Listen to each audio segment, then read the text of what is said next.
할렐루야. 할렐루야. 우리 한 3년 전부터 아주 유행하는 찬양이죠. 하나님의 부르심에는 실수가 없고, 우리 그 찬양을 우리 은혜롭게 잘 함께 나눌 수 있었습니다. 우리 하나님께 영광을 올려드립니다.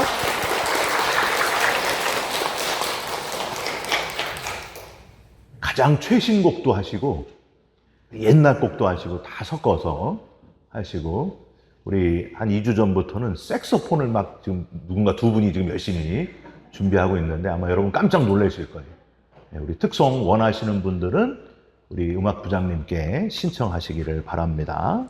오늘 말씀은 창세기 16장 8절 말씀입니다. 우리 다 같이 한 목소리로 창세기 16장 8절을 읽으시겠습니다. 이르되 사레의 여종 하가라, 내가 어디서 왔으며 어디로 가느냐? 그가 이르되 나는 내 여주인 사레를 피하여 도망하나이다. 아멘. 오늘은 창세기 16장 8절 말씀으로 하나님의 세 번째 질문, 네가 어디서 왔으며 어디로 가느냐? 라는 제목의 말씀을 함께 나누려고 합니다. 어느 날 개하고 닭하고 서로 말다툼을 했습니다. 개가 닭에게 이야기를 하는 거예요. 너는 아침 일찍이 일어나가지고 꼬끼요 하고 울어서 주인이 새벽에 일어나서 일을 할 수 있게 하는데 요즘은 왜 꿀먹은 덩어리가 됐냐? 왜 울지를 않느냐? 그랬더니 닭이 대답하는 말이, 요새는 세상이 달라졌어. 언제 자는지 언제 깨는지를 내가 분간을 못하겠다. 그리고 자명종이나 핸드폰 알람이 너무 잘 돼 있어가지고 내가 울 필요가 전혀 없어. 나는 뭐를 해야 될지 모르겠구나. 답을 하는 거예요. 이번에는 닭이 개에게 물어봅니다. 그래, 난 그렇다 치고 개야, 너는 도둑이 올 때 지저대야 되는 게 네 역할 아니냐? 요즘 얼마나 도둑이 많냐? 근데 너는 왜 요새 짖지를 않냐? 너야말로 뭐하고 사는 거냐? 그랬더니 개가 이렇게 대답을 합니다. 야, 닭아, 몰라서 묻냐? 우리 주인이 도둑놈인데 내가 짖을 필요가 뭐가 있냐? 이렇게 대답을 했다는 거예요. 여러분, 저와 여러분은 지금 울어야 할 필요를 느끼지 못하는 닭처럼 다른 사람과 비교하면서 내가 뭘 해야 될지 모르겠다. 내가 지금 뭘 하고 사는 거지? 혹시 그렇게 고민하면서 살고 있지는 않으십니까? 또 주인을 잘못 만나가지고 이 짖지 않는 개처럼 내가 꼭 할 일이 뭔지를 깨닫지 못하고 그렇게 살아가고 있지는 않습니까? 여러분, 비교하지 말고 내가 할 일을 묵묵히 해나가는 그리스도인들이 되시고, 주인이 누군지 분명히 알고, 여러분 우리 주인이 누구예요? 하나님이십니다. 우리의 주인 하나님의 명령을 따라서 사명을 깨닫고 귀하게 쓰임받으면서 살아가시기를 주님의 이름으로 부탁드립니다. 어떤 분이 저한테 전화를 했어요. 목사님, 제가 왜 살아야 되죠? 이렇게 물어보십니다. 제가 요새 왜 사는지 모르겠어요. 먹고 자고 계속 그것만 한다는 거예요. 그래서 제가 개와 닭 얘기를 그분께 해드렸어요. 계속 먹고 자고 아무것도 안 하면 여기 개처럼 닭처럼 혹은 돼지처럼 그냥 그렇게 살다 끝나는 겁니다. 빨리 사명을 깨달으십시오. 내 주인이 누구신지를 정확하게 깨달으십시오. 그런 권면을 그분에게 드렸습니다. 여러분, 지난주에는요, 하나님의 질문 두 번째, 네 아우가 어디 있느냐? 하나님이 동생 아벨을 돌로 쳐 죽인 가인에게 하신 질문 속에서 관계를 중요시 여기시는 하나님이시다 하는 걸 함께 깨달았고요. 하나님이 내 근처에 두신 이들을 사랑하는 것이 곧 하나님을 사랑하는 것이다 하는 것을 나누었고요. 또 하나님은 관계 속에서 존재하시는 분이기 때문에 우리도 혼자가 아니라 함께 일해야 된다, 함께 있어야 된다 하는 것을 함께 나누었습니다. 마지막으로 하나님은 살인자 같은, 그 살인자 가인 같은 그런 인간도, 정말 쓸모없는 인간도 지키시고 보호하시는 은혜의 하나님이시다 하는 것을 함께 묵상할 수 있었습니다. 여러분 다 기억나시죠? 네, 지난 한 주간 사시면서 여러분 근처에 있는 분들을 사랑하면서 사셨습니까? 한 명만 아멘 하시는 것 같아요. 우리 옆 사람하고 한번 인사해요. 사랑하지 못해서 죄송합니다. 한번 인사하시죠. 네. 한 번 더 인사하시죠. 사랑합니다. 이렇게 인사하시죠. 여러분 지난 한 주간 혼자 일하시지 않고 함께 일하는 기쁨을 느끼면서 사셨습니까?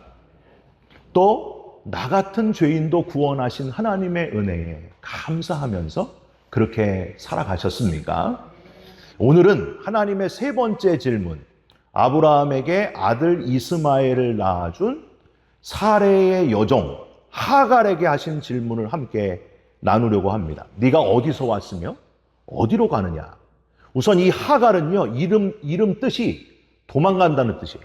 이름 뜻이. 이름도 특이해요. 하갈, 도망간다. 하갈을 낳은 어머니가 하갈을 두고 도망을 가서 그런지, 아니면은 하갈이 너무 이뻐가지고 태어나자마자 하갈을 안고 누군가 도망을 가서 그런지 모르겠지만, 하갈은 정말 그 이름처럼 신기하게도 도망을 가다가 하나님의 사자를 만나게 됩니다. 이게 참 신기한 거라는. 도망가다가 하나님을 만나요. 원래 하갈은 한번 보실까요? 그림을 이제 여러분들이 그려놨는데, 이 하갈은 이집트 출신이고요. 아브라함의 아내 사레에게 속한 젊은 몸종이었다는 것 외에는 성경에 별다른 기록이 없습니다. 학자들은 창세기 12장에 기근을 피해서 애굽으로 내려간 아브라함이 미모의 아내 그 사레 그 때문에 생명의 위협을 느낀 나머지 사레를 뭐라고 해요? 누이라고 속여서 사레가 바로에게 끌려갑니다. 바로에게 불려갔다가 하나님이 간섭하셔서 다시 돌려보내지잖아요. 그때 바로 바로가 사레에게 자기의 잘못된 그것을 보상하는 마음으로 같이 딸려보낸 여인이 바로 이 하갈이라고 하는 여인이다. 그래서 사레가 가까이 두고 아꼈던 몸종이었다. 학자들은 그렇게 보고 있습니다. 문제는 나이가 많았던 사레가 아이를 가질 수 없다는 것을 알고 당시 근동 지방의 풍속을 따라서 자기 몸종 하갈을 누구에게? 남편 아브라함에게 첩으로 주어서 대를 잇게 했는데, 그토록 믿으면서 남편에게 주었는데 이 하갈이 임신을 한 순간부터 해가 닿겠다는 거예요. 하갈이 임신을 하고 나니까 자기를 신분 상승시켜준 첩으로, 아브라함의 첩으로 신분 상승시켜준 사레의 은혜를 다 잊어버리고 내가 이 집안의 대를 이을 이스마엘, 이 아들의 친모다. 그런 아주 자신감이 생겨가지고 말이에요. 사레를 그저 아내의 역할을 다하지 못하는 시들어가는 늙은 여자, 이렇게 생각을 했다는 거예요. 저 여자는 끝났어. 나는 이제 떠오르는 라이징 스타고, 저 여자는 그냥 뒷방 늙은이 여자, 늙은 여자, 아무짝에도 쓸모없는 여자. 그렇게 취급하면서 사례를 함부로 대했다는 거예요. 여러분, 사람이 이렇게 간사합니다. 사람이 이렇게 위험해요. 어떤 중요한 뭔가를 손에 쥐고 나면은요, 변질되기 쉬운 것이 바로 사람입니다. 저와 여러분 다 똑같아요. 우리가 버리고 나온 변질된 연합감리교회의 감독 있잖아요. 감독은 원래는 저런 일을 하시는 분들이 아니었어요. 에피스코포스라고 해서, 여러분 보여주시죠? 에피스코포스. 이 감독의 역할은 교회를 세우고 목회자들을 격려하고 돌보고 어려운 일이 있을 때 자기가 책임을 지는 지도자가, 영적 지도자가 바로 감독입니다. 많은 분들이 감독이 뭐예요? 영화 감독은 들어봤어도 감독 뭔지 모르겠네 이러시는데, 감독이 저거예요. 교회를 세우고 목회자들을 격려하고 돌보면서 어려운 일이 있을 때는 자기가 다 책임을 지는 게 감독입니다.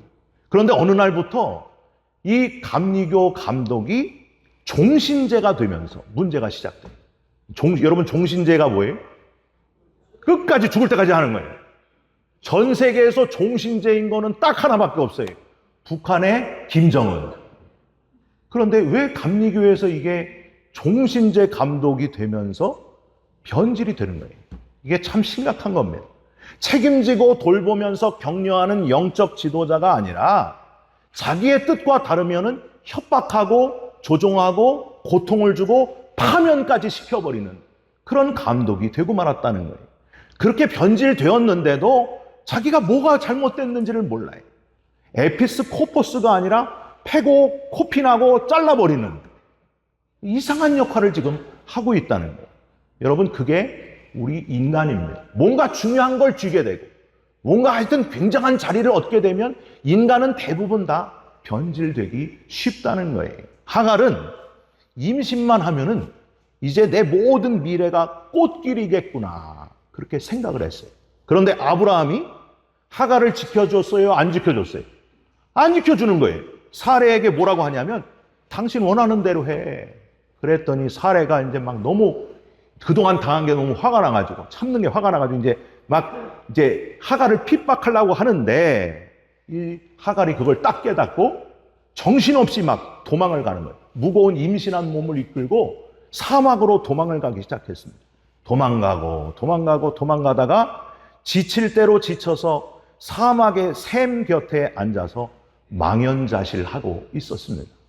그때에 하나님의 사자가 하갈에게 다가와서 하신 말씀이 네가 어디서 와서 지금 어디로 가느냐 하는 질문을 하셨다는 거예요. 여러분, 우선 우리가 여기서 주목해 봐야 될 것은 선악과 먹은 아담을 부르셨듯이 하나님이 부르셨듯이 아담아 하고 부르셨듯이 바로 하나님이 하갈을 특별한 호칭으로 부르셨다 하는 것을 우리는 주목해 봐야 됩니다. 여러분, 뭐라고 부르셨어요? 하갈아 하고 부르셨어요? 8절 보세요. 8절 뭐라고 부르셨습니까? 사레의 여종 하갈아 이렇게 부르고 계십니다. 이 표현은 아담아 하고 달라요. 위치를 망각하고 있었던 하갈의 문제점을 아주 제대로 지적하시는 그 부름이 바로 사레의 여종 하갈아라는 호칭이었습니다. 너의 주인은 사레 아니냐. 그런데 왜 지금 도망 나왔느냐. 내가 그동안 다 보고 다 알고 있었는데 이 갈등의 가장 중요한 원인은 바로 너에게 있었다. 하갈 너에게 있었다. 네가 사레의 여종이라는 것을 착각했다. 그걸 잊어버리고 있었다. 가장 중요한 지적을 지금 이 이름을 호칭하시면서 하고 있는 거예요. 네 위치를 망각하지 말았어야 하는데 왜 그랬느냐? 사레의 여종 하갈아 이렇게 말씀하시는 거예요. 여러분, 그 성경에서 가장 아름다운 여인 뽑으면 누구예요? 나요? 아니, 성경에서 가장 아름다운 여인 뽑으면 에스더를 뽑을 수 있습니다. 에스더. 이 에스더는요, 이스라엘 민족을 구원한 최고의 왕비입니다. 그가 이렇게 최고의 왕비가 될 수 있었던 것은 그의 위치를 망각하지 않았기 때문입니다. 사촌 모르드게가 민족이 멸절의 위험에 처하게 될 때에 에스더를 찾아가가지고 그의 위치, 그녀의 위치를 정확하게 알려주는 거예요. 뭐라고 했습니까? 이 모르드게가 이 에스더에게 내가 이 왕후의 위를 얻은 것이, 왕비의 위치를 얻은 것이 바로 이때를 위함이 아닌지 누가 아느냐. 너는 이스라엘 민족이라는 것을 잊지 말아라. 너를 왕비로 하나님이 세우신 것은 바로 민족을 구원하라고 이때를 위함이다. 그래서 에스더가 거기서 아멘 하고서 결심했던 말이 내가 규례를 어기고 왕께 나아가리니 죽으면 죽으리이다. 그리고 규례를 어기고 왕이 부르지 않는데도 생명을 걸고 왕 앞에 나아갈 때에 왕이 지팡이를 내밀어서 에스더를 구원했을 뿐만이 아니라 에스더가 바로 민족을 구원하는 결정적인 역할을 하게 됩니다. 이 한 사람이 민족을 다 구원했다고 하는 거예요. 여러분, 얼마나 이게 감동적입니까? 같은 왕비인데 또 전혀 다른 왕비가 또 있어요. 아주 못돼먹은 왕비가 있어요. 누구예요? 다음 사진, 다음 그림. 이세벨. 그림도 어둑어둑하죠? 이세벨. 아합 왕의 아내였던 이세벨 왕비는 아합 왕이 왕궁 앞에 포도원을 얻지 못해가지고 막 괴로워하니까 여보 염려하지 마. 내가 해결할게. 저희 집사람도 자주 그런 얘기를 하는데, 여보 염려하지 마라, 내가 해결할게. 그래가지고 앞에 포도원 주인 나봇을 찾아가요. 2명의 거짓 증인하고 찾아가가지고 거짓 증인을 그냥 세우고 그 자리에서 죽여버려요, 나봇을. 이런 여인이 어디 있습니까? 위치를 망각한, 자기가 왕이 되어버리고 자기가 그 사람의 생명까지 빼앗아 버려요. 위치를 망각한 이세벨 왕비. 여러분 어떻게 됐을까요? 저 밑에 그림 보세요. 성에서, 이거 말고, 성에서 던져져 가지고 동네 개들이 막 덕덕덕 다 몰려와 가지고 이 이세벨의 시체를 뜯어먹어요. 이렇게 끝납니다. 인생이 그렇게 끝납니다. 같은 왕비인데 이렇게 다르다고 하는 거예요. 내 위치를 아느냐 모르느냐에 따라서 이렇게 큰 차이가. 한 민족을, 전 민족을 구원하는 사람이 될 수도 있고 성에서 떨어져 시신도 찾아볼 수 없는 그런 불쌍한 인생이 될 수도 있다는 거예요. 여러분, 빈대 4마리가 살고 있었습니다. 빈대예요. 그들은 자기네 몸집이 너무 작은 게 항상 불만이었어요. 하루는 하나님께서 빈대들에게 신년 새해 소원을 물어보셨습니다. 첫 번째 빈대에게 물었어요. 네 소원이 뭐냐? 하나님, 저는 몸집이 너무 작아서 힘이 없어요. 힘이 센 소가 되고 싶어요. 소. 그래서 하나님이 그래, 너는 소가 되어라. 큰 소가 되었습니다. 2번째 빈대에게 물었습니다. 너는 뭐가 되고 싶으냐? 저는 하늘을 훨훨 나는 새가 되고 싶습니다. 그래? 새가 되어라. 새가 됐어요. 3번째 빈대에게 물었습니다. 너는 뭐가 되고 싶으냐? 저는 배고픈 건 견딜 수 없습니다. 제가 좀 3번째 빈대랑 비슷한 것 같아요. 배고픈 건 견딜 수 없습니다. 굶지 않고 매일 음식을 뒤져 먹을 수 있는 쥐가 되게 해 주시옵소서. 그랬더니 하나님이 그래, 너는 쥐가 되라. 자, 3번째 빈대도 소원을 이루었습니다. 마지막 4번째 빈대에게 물었어요. 너는 뭐가 되고 싶으냐? 4번째 빈대가 위치를 상실하고, 빈대의 위치를 상실하고 욕심을 너무 지나치게 많이 부립니다. 어차피 원하는 대로 다 받는다면 다 구해야 되겠다. 실컷 구해봐야 되겠다. 하나님, 저는 소처럼 힘도 세고요, 새처럼 하늘도 날고요, 쥐처럼 굶지도 않는 그런 게 되고 싶습니다. 그래, 내가 들어주겠다. 잠시 생각하시더니 너는 소세쥐가 되어라. 그래서 소시지가 되었다 하는 그런 이야기입니다. 여러분, 욕심은요, 자기 분수를 뛰어넘는 거예요. 모든 동물 중에서, 여러분, 모든 이 걸어다니는 모든 것 중에서 위장병이 있는 건 사람밖에 없어요. 왜 그런지 아세요? 과식하기 때문에. 동물들은 적당하게 먹고 마는데 사람은 끝없이 먹어요. 끝없이. 막 옆에를 쳐다보시는 분이 있어요. 네. 저를 쳐다보시는 분이 있는데 참 많이 먹어요. 자기 위치를 상실하고 분수를 초월했기 때문이에요. 세탁소에 갓 들어온 새 옷걸이가 있었어요. 헌 옷걸이가 이렇게 말을 합니다. 너는 옷걸이라는 사실을 잊지 말아라. 아니, 왜 옷걸이라는 걸 그렇게 강조하세요? 그랬더니 잠깐씩 입혀지는 옷이 자기의 신분인 것처럼 교만해지는 옷걸이들을 그동안 많이 보았기 때문이다. 여러분, 내 위치가 뭔지 정확하게 깨닫고 교만의 유혹을 이겨내는 저와 여러분이 되시기를 주님의 이름으로 축원드립니다. 빈대 좀 그만 보여주세요. 두 번째로, 하나님이 하갈에게 네가 어디서 왔으며 어디로 가느냐 하고 물어보신 것은 바로 하나님이 누군지를 깨달으라 하는 그런 질문이었습니다. 내가 누군지를 깨달아라. 여러분, 하갈이 네가 어디서 왔으며 어디로 가느냐의 질문에 대답한 걸 한번 보세요. 8절 후반부에 하나님이 어디서 왔으며 어디로 가느냐 물으셨는데 하갈이 뭐라고 대답해요? 그가 이르되 나는 내 여주인 사레를 피하여 도망하나이다. 지금 하갈은 하나님의 2가지 질문에 1가지 반밖에는 대답을 못하고 있어요.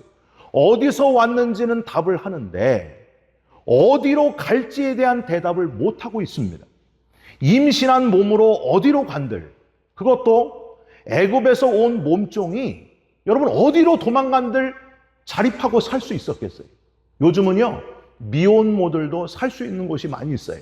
잘 돼 있어요. 그런데 이 당시에 이 근동 지방에는 그것도 아브라함 집안에 사례의 몸종이었던 외국인이 임신한 몸으로 혼자서 어디 가서 살아간다는 건 아예 불가능한 일이었습니다. 이걸 다 아시는 하나님께서 굳이 안 하셔도 되는 질문을 지금 하시는 거예요. 네가 어디로 가느냐?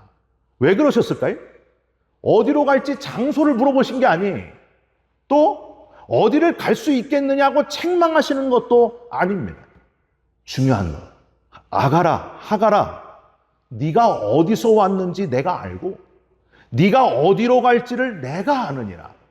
내가 너의 근원이고 내가 너의 목적지이고 그걸 깨닫게 하시기 위해서 이 질문을 하셨다는 거예요.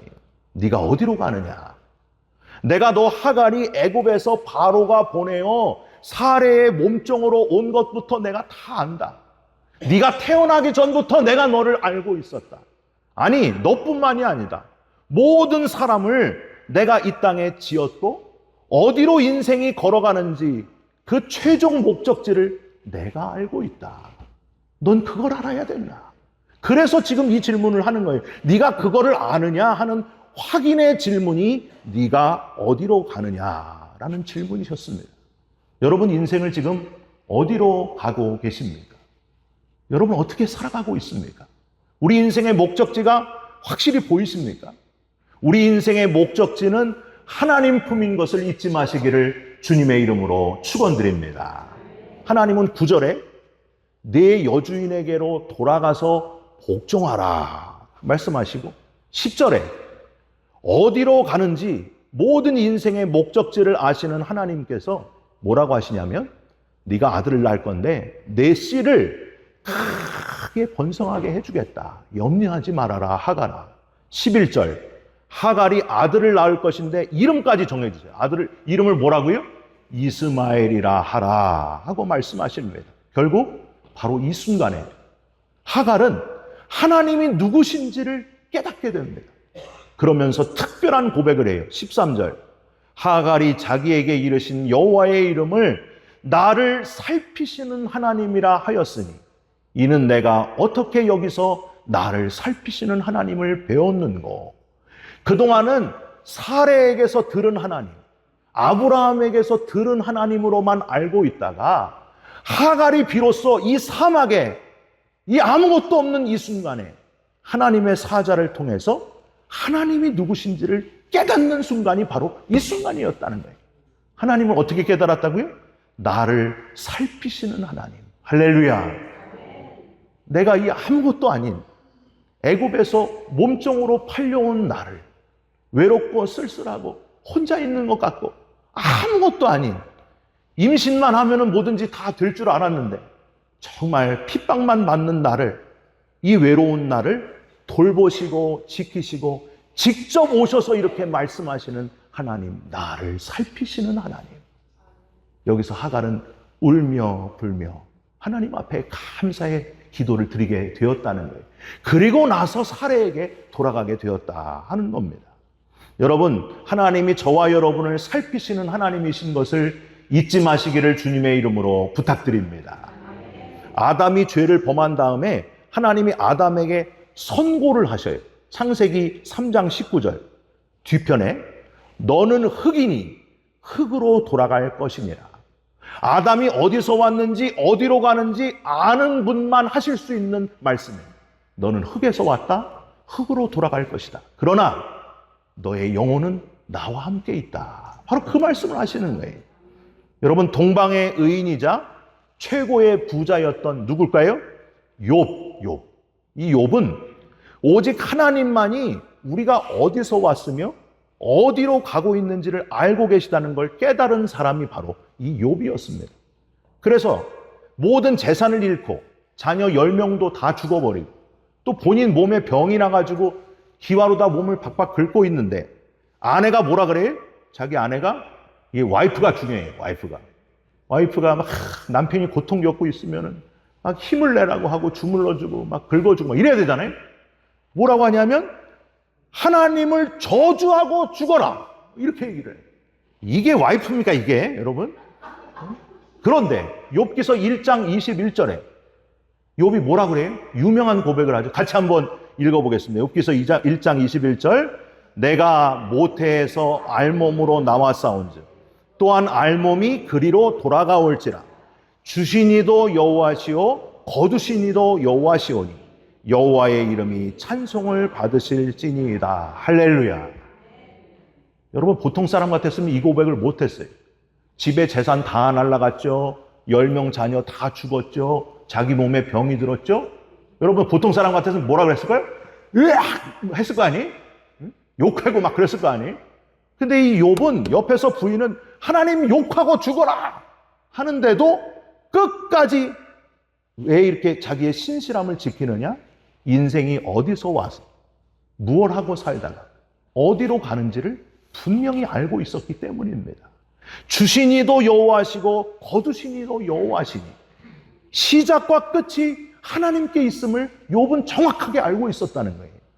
여러분, 여기 주시니 거두시니라는 표현은요, 소유에만 국한된 게 아니에요. 내 소유뿐만이 아니라 내 자녀, 심지어 내 목숨까지도 하나님으로부터 왔고 다 가져가셔도 우리는 하나님의 주권 앞에 아무것도 할 수 없는 그런 인간일 뿐입니다. 바로 이 고백을 하고 있는 거예요. 우리 인생이 어디서 와서 어디로 가는지 다 알고 주관하시는 분은 오직 하나님이시라는 것을 인정하는 사람만 이 고백을 할 수 있다는 거예요. 여러분, 이 자리에 참석해서 예배하는 저와 여러분도 바로 이 고백을 하는 그리스도인들이 되시기를 주님의 이름으로 부탁드립니다. 조금만 아프면 왜 나만 이렇게 아파? 조금만 그냥 돈이 손해가 나면 아유, 우리 부모는 그냥 왜 남겨준 것도 없이 이렇게 그냥 지질이 고생을 시키느냐. 원망하고 불평하고 부정적인 생각하는 것, 그건 세상 사람들이 하는 거예요. 우리는 어디서 왔는지 알고 뭘 해야 되는지 알고 어디로 가는지 알아야 되는 그리스도인들이기 때문에 고난이 와도 핍박이 오고 아픔이 와도 다르게 생각할 수 있다는 거예요. 아, 하나님이 이 모든 여정을 내게 겪게 하시는 이유가 있구나. 여러분, 중요한 것, 욥이 하나님을 인정하는, 모든 것의 근원이 되시고 모든 것의 마지막 목적지가 되신 하나님을 인정하는 탁월한 성숙한 그리스도인이었다는 것을 기억하시면서 저와 여러분도 그런 그리스도인 되시기를 주님의 이름으로 부탁드립니다. 여러분, 욥 그러면 여러분 맨날 따따블만 기억해. 따따블. 나중에 42장에 따블로 막 복을 받았다. 자녀도 10명 도루받고 막 재산 다 따따블로 받았다. 그런 거 여러분 잊어버려도 돼. 그거 말고 욥은 하나님이 누구신지를 정확하게 알고 있었다. 모든 것이 하나님으로부터 왔다. 모든 것이 하나님께로 간다 하는 걸 알았다는 거예요. 여러분, 불교에서 우리 인생을 어떻게 가르치는지 아세요? 우리가 어디서 와서 어디로 가는지 이렇게 가르쳐요. 제가 한문으로 쓸까 하다가 나도 모르고 여러분도 모를까 봐 한글로 써왔어요. 공수래 공수고 시인생, 빈손으로 와서 빈손으로 가는 것이 인생이랴. 생종하철에 사양하처거, 생명은 어디에서 왔으며 죽은 후에는 어디로 가는가. 생야일편 부운기, 태어나는 것은 한 조각의 뜬 구름이 일어나는 것이요. 사야일편 부운멸, 죽는다는 것은 그 한 조각의 뜬 구름이 사라지는 것이다. 이렇게 불교에서 이야기하더라고요. 불교에서는 우리가 어디서 와서 어디로 가느냐에 대해서 뭐라고 얘기한다고요? 우리 인생은 뜬 구름이다. 이 불교의 원리예요. 우리 인생은 그냥 뜬 구름으로 왔다가 없어진다는 거예요. 제가 그래서 이거 보면서 뜬 구름 잡는 얘기하고 있네. 이렇게. 여러분, 힘 빠져요. 이거, 이렇게 힘 빠지게 하는 게 어디 있어요, 여러분? 이게 뭡니까, 이게? 하나 더 말씀드릴게요. 한국에서 국민학교, 중학교 나오신 분은 다 아는 시가 하나 있어요. 시인 김상용의 나무로 창을 내겠소. 여러분 다 들어보셨을 거예요. 마지막에 여러분 왜 사냐고 여기 다 할 때 다 아실 거예요. 같이 한번 보세요. 나무로 창을 내겠소. 밭이 한참 가리 괭이로 파고 호미론 풀을 매지요. 도시에 살지 말고 시골 전원에 가가지고 조그만 밭을 일구면서 분수에 맞는 삶을 살고 싶다. 그런 표현이에요. 구름이 꼬인다 갈리 있어. 주로 구름 얘기를 많이 하더라고요. 구름. 네. 구름이 꼬인다 갈리 있어. 새 노래는 공으로 들으라오. 강냉이가 있걸랑 함께와 자셔도 줬소. 구름, 세속적인 욕망이 나를 유혹해도 난 가지 않겠습니다. 그저 새소리를 삼아, 낙으로 삼아 이웃과 함께 소박하게 음식 나누며 살겠습니다. 맨 마지막, 뭘까요? 왜 사냐건 웃지요. 세속을 초월해가지고, 달관해가지고 평화롭게 살고 싶다. 그런 의지의 표현이 왜 사냐건 웃지요. 여러분, 우리가 정말 시골에 가서, 사람 없는 데 가서 소박하게 농사 짓고 음식 나누면서 그렇게 살면 여러분 잘 사는 걸까요? 행복하게 사는 걸까요? 인생이 어디서 와서 어디로 가는지 몰라도 되는 걸까요? 그냥 허허 웃고 말면 그게 인생을 의미 있게 사는 걸까요? 우리가 분명히 알아야 될 것은 아무리 세상을 달관한 사람도, 그렇게 살았던 사람도 누구나 다 하나님의 마지막 심판대 앞에 서게 된다는 거예요. 한 사람도 빠짐없이. 시골에 살건 부처건 누구건 다 모두 다 하나님의 마지막 심판대 앞에 서게 되는데, 너 어떻게 살았느냐? 왜 살았느냐? 어디를 향해서 살다 왔느냐? 하고 물으실 때에 웃지요. 그러면 하나님이 밑에 가서도 웃나 보자. 여러분 잘 생각해 보셔야 돼요. 그냥 웃으면서 허허거리고 그냥 사는 게 우리 인생의 목적이 되어서는 안 됩니다. 왜 사냐건 하고 물으면 여러분 정확하게 얘기해야 됩니다. 하나님이 나를 여기에 보내셨습니다. 하나님이 내게 주신 사명이 있습니다. 그거 감당하다가 오늘 밤에라도 내 인생이 끝나면 나는 할렐루야입니다. 주님 품에 안기게 됩니다. 그걸 위해서 내가 지금 살아가고 있습니다. 이렇게 당당하게 이야기할 수 있어야 됩니다. 여러분, 예수님은 마지막 만찬 때에 어디서 왔으며 어디로 가는지에 대한 정확한 답을 우리에게 주시고 있습니다. 요한복음 8장 14절. 끝에 나는 내가 어디서 오며 어디로 가는 것을 알지 못하느냐. 나는 알거니와, 나는 중간에 잘못 얘기했네요. 다시. 나는 내가 어디서 오며 어디로 가는 것을 알거니와 너희는 내가 어디서 오며 어디로 가는 것을 알지 못하느니라. 예수님은 정확하게 내가 어디서 오며 어디로 가는지를 알고 계셨습니다.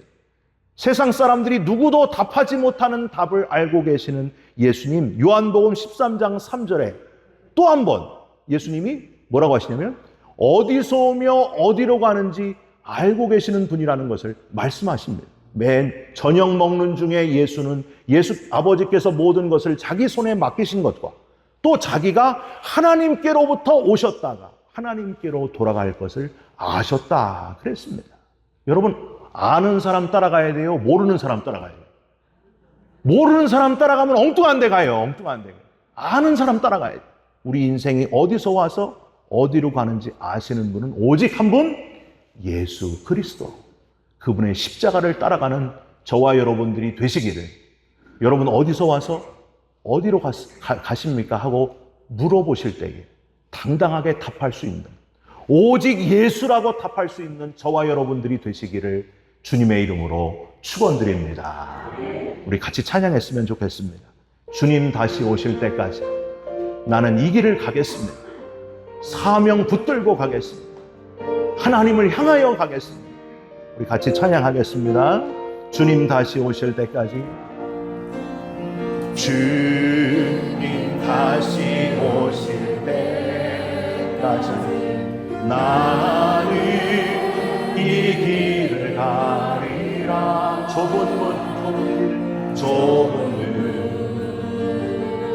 좁은 길 나의 십자가로 가겠습니다. 나의 십자가 지고 나의 가는 이 길 끝에서, 나의 가는 이 길 끝 나는 주님을 보리라. 아멘. 내 주님 나를 맞아주시니, 나를 맞아주시니, 주님 다시 오실 때까지, 주님 다시 오실 때까지 나는 일어나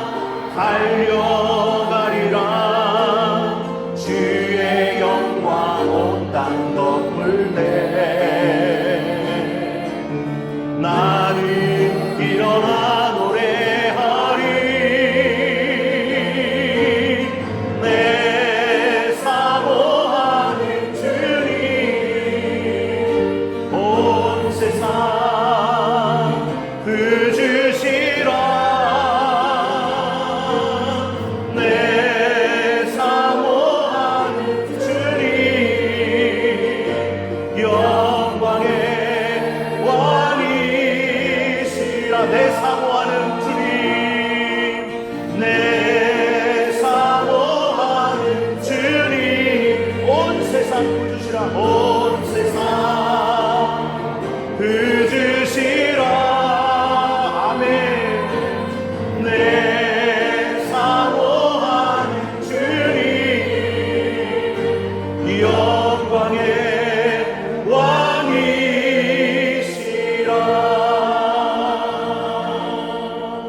네가 어디서 와서 어디로 가느냐 물으시는 질문에 뜬구름 잡는 자 되지 않게 하시고 그저 웃지요 하는 자 되지 않게 하여 주시옵소서. 우리는 하나님께로부터 왔습니다. 다시 하나님께로 돌아갈 것을 믿습니다. 그렇게 고백할 수 있는 우리 모두가 되게 하여 주시옵소서. 내 위치를 망각하지 않게 하시고 주어진 위치에서 최선을 다하며 살아가는 사명 감당하는 하나님의 자녀들 되게 하여 주시옵소서. 예수 그리스도의 이름으로 기도 올리옵나이다. 아멘.